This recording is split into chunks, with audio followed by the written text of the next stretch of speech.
नीलम Bhojpuri channel के subscribe करे खातिर लाल बटन पर उंगली दबाई और घंटी के चिन्ह पर क्लिक करके नया नया भोजपुरी गीत के आनंद उठाई। सखी सैया रोज रतिया के महिला, ए सखी सैया रोज रतिया के महिला, ले ला प्यार के लाइसेंस हमसे कहेला। ए सखी ए सखी ए सखी सैया रोज रतिया के महिला, ए सखी सैया रोज रतिया के महिला।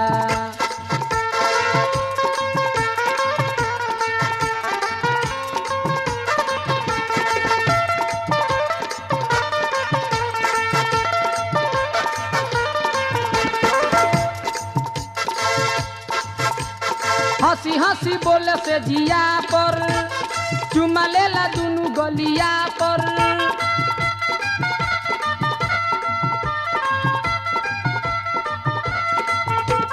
पास कैसे करब हमके सीखे दो, कागज तू बढ़ावा हमके लिखे दो।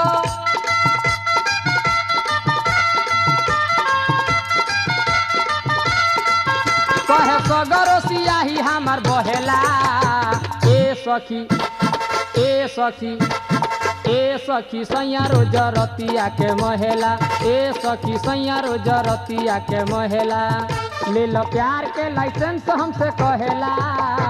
ए सखी ए सखी ए सखी सैया रोज रतिया के महिला, ए सखी सैया रोज रतिया के महिला।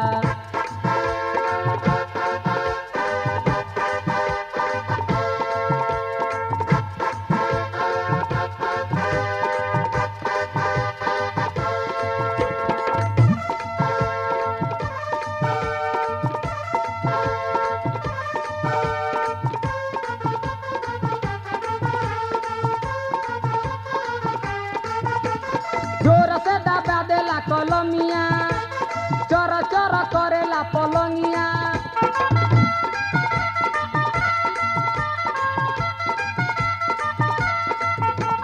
बात हम कहिले सफाई, पिया हमार मिलल बा कसाई।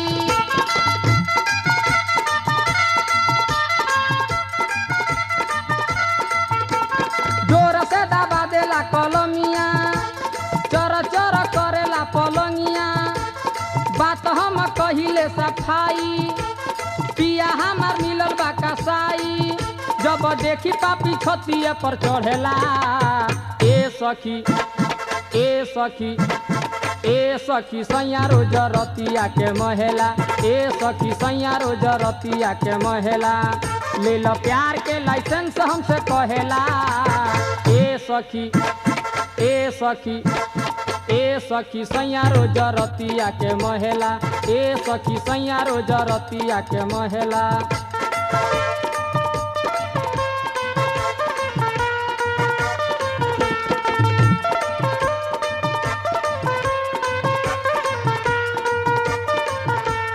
बानी हम दुनिया में अभागी, ए संसार में से दिल लागी। बानी हम दुनिया में अभागी, बानी हम दुनिया में अभागी, ए संसार में से दिल लागी।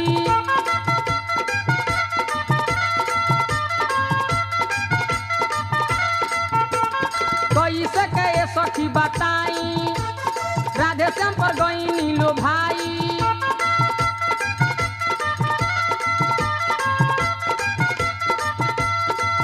नाम लीले राजकुमार के लहेला। ए सखी ए सखी ए सखी सैया रोज रतिया के महिला, ए सखी सैया रोज रतिया के महिला, ले लो प्यार के लाइसेंस हमसे कहेला।